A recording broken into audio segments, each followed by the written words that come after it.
جو 27ویں ترمیم ہے باضابطہ طور پہ اس پہ دستخط کیے، اور شام میں یہ خبر آئی کہ سپریم کورٹ کے سینئر ترین جج جسٹس منصور علی شاہ اور ساتھ ہی جسٹس اطہر من اللہ انہوں نے اپنے عہدوں سے استعفیٰ دے دیا ہے۔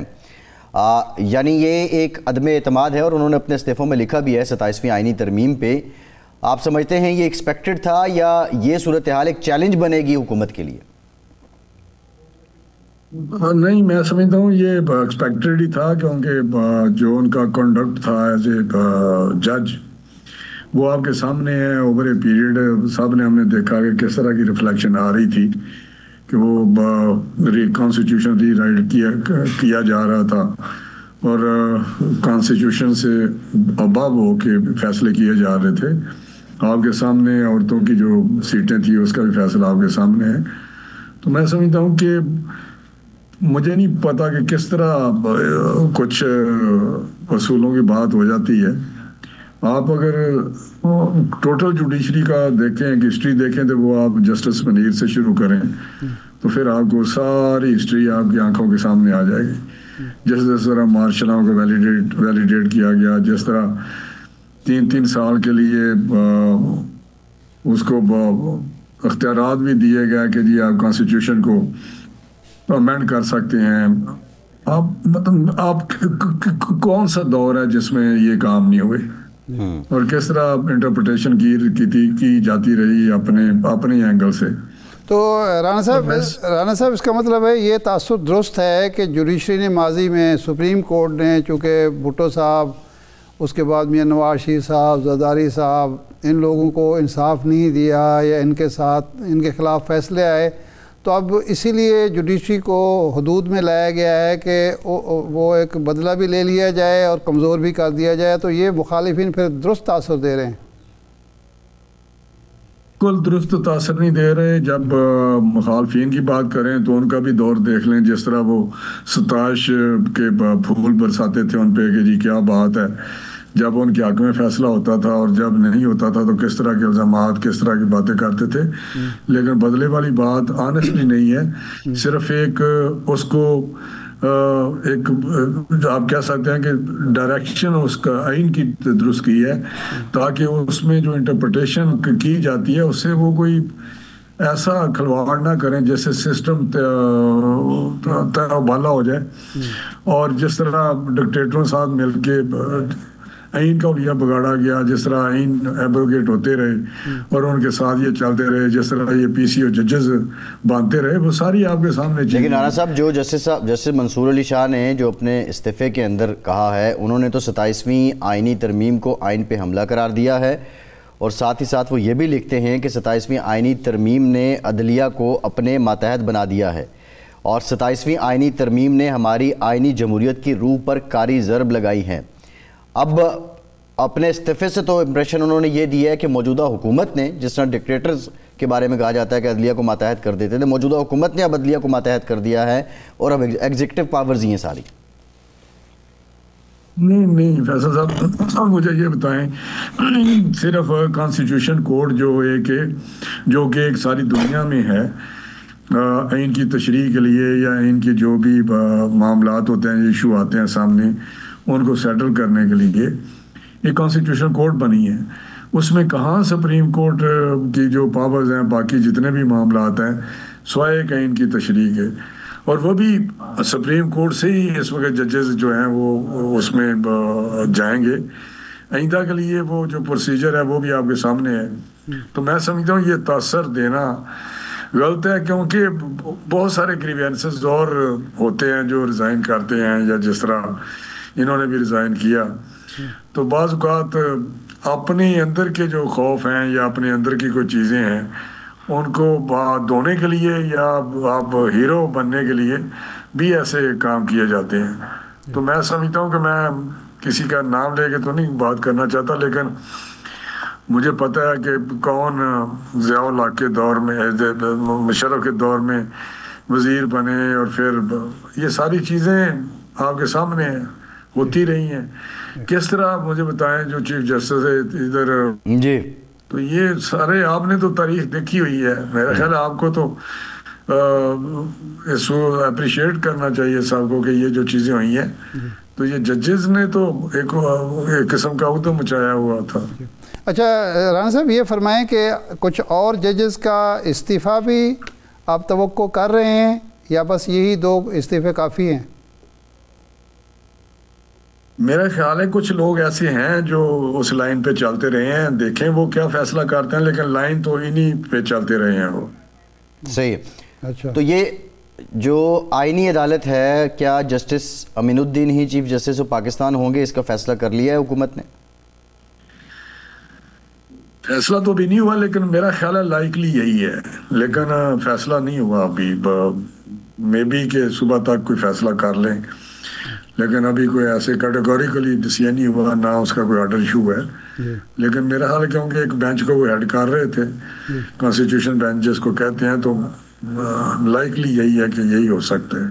اچھا رانا صاحب یہ فرمائیں کہ 27ویں آئینی ترمیم آپ نے سینٹ سے منظور کی, منظوری کے بعد پتہ چلا کہ اس میں تو خامیاں رہ گئی ہیں, اس میں تو چیف جسٹس کے حوالے سے بھی کچھ ابہام پیدا کر دیا ہے, اس میں اور بھی چیزیں ہیں. پھر آپ کو قومی اسمبلی میں مزید ترامیم کرنی پڑیں اور پھر وہ سینٹ سے منظور کرنا. یہ جو خامیاں ہوئیں, کمزوریاں ہوئیں, یہ مشاورت صحیح معنوں میں نہیں ہوئی تھی, عجلت کا نتیجہ تھا, وزارت قانون کی کوتاہی تھی, اٹارنی جنرل آفس کی کوتاہی تھی؟ یہ کہاں ہوئی کہ آئین میں ترمیم ہو رہی ہے اور پتہ چلتا ہے دوسرے دن پتہ چلتا ہے منظوری سینٹ سے منظوری کے بعد کہ جی اس میں تو کمزوریاں اور خامیاں نظر آ رہی ہیں؟ نہیں, میری بات سنیں, میرا ارشاد صاحب ایسی نہیں ہے بات. یہ آپ نے دیکھا ہوگا کہ بہت سارے قوانین جو ہیں وہ بعض اوقات ہم پاس کرتے ہیں, نیشنل اسمبلی سے پاس ہو جاتے ہیں, جب وہ جاتے ہیں ادھر سینٹ میں تو وہاں کوئی چھوٹی موٹی پھر امپروومنٹ کر لیتے ہیں. تو یہ جب سینٹ سے پاس ہوا تو وہاں پہ کچھ سپیچز بھی ایسی ہوئیں, بلکہ ایک تو شاید کسی اپوزیشن کے نے بھی کی بات, اس کو میرا چھوٹی چھوٹی درستگی کی گئی ہے.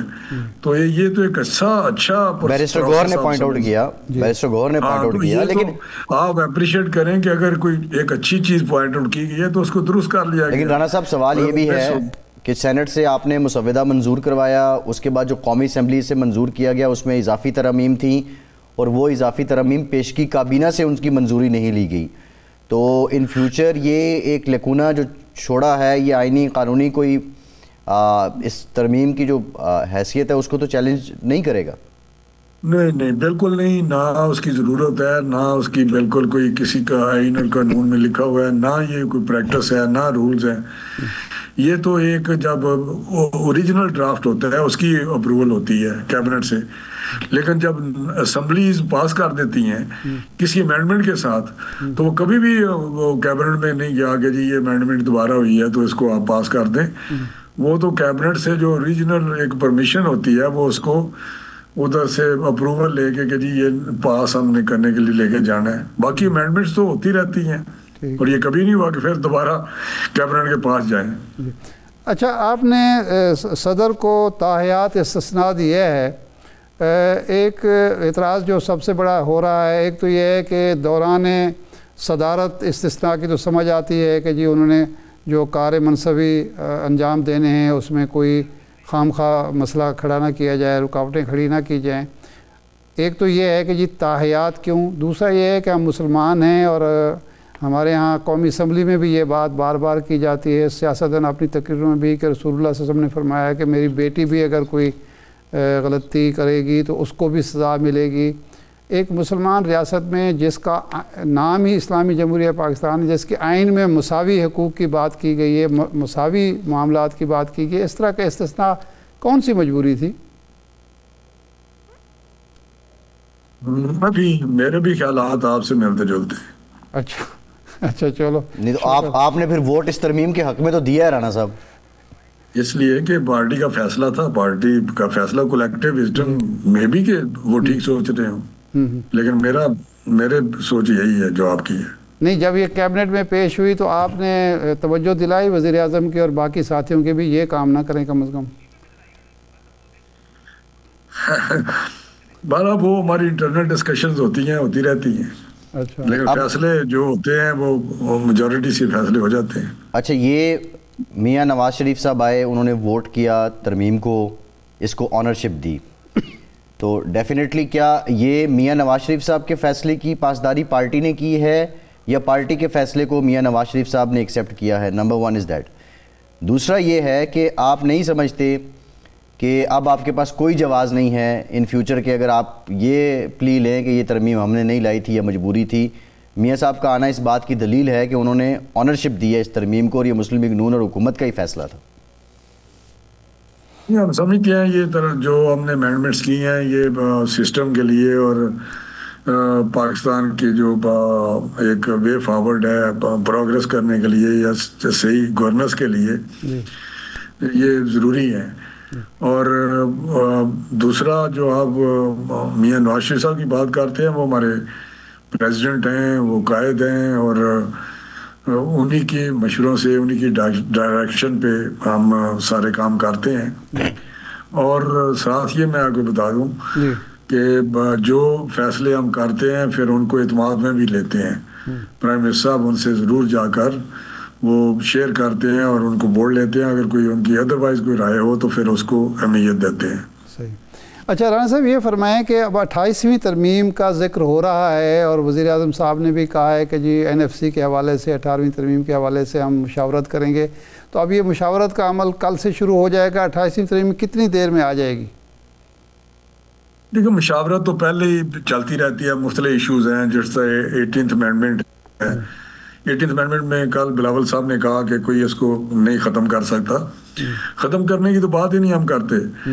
ہم تو کہتے ہیں کہ اگر کوئی اس میں دیکھیں وہ لیونگ ڈاکومنٹ والی بات ہے کہ constitution is a living document ہوتا ہے, اور لیونگ ڈاکومنٹ میں اوور اے ٹائم امپرومنٹ ہوتی رہتی ہے. اور اگر 18th امینڈمنٹ ہوگی, اچھی تھی, ڈیولیوشن ہوئی, اگر اس میں کوئی ہم نے کوئی چیز محسوس کی ہے, میں نے کیا, آپ نے کیا یا جیسن نے کی ہے, تو وہ وہاں پہ بات کر سکتا ہے. تو اس کو میرا خیال ریویو کرنے میں جو چیزیں ہیں وہ پیش کی جا سکتی ہیں کہ یہ اس میں امپرومنٹ ہونے والی ہے. تو وہ بات ہم کر رہے ہیں کہ اس کو ریویو میں ہمیں کرنا چاہیے. جہاں جہاں اس میں دیکھیں نا, ایک ہم نے یہ کانسٹیٹیوشن ہے اس میں امینڈمنٹ لاتے رہتے ہیں, اور ابھی بھی جو 27th امینڈمنٹ تھی اس میں آپ نے کہا کہ جی آپ نے سینٹ سے پاس کرایا اور نیشنل اسمبلی میں گئے, تو وہاں پہ آپ نے امینڈمنٹس کوئی کرنی پڑی آپ کو, اس میں امینڈمنٹ میں پھر امینڈمنٹ کرنی پڑی. تو اس کا وجہ یہ تھی کہ جب دیکھا کہ یہ چیز اس میں مس ہو گیا, یہ ہونی چاہیے, اس سے بہتری آ سکتی ہے, تو وہ ادھر کر دی.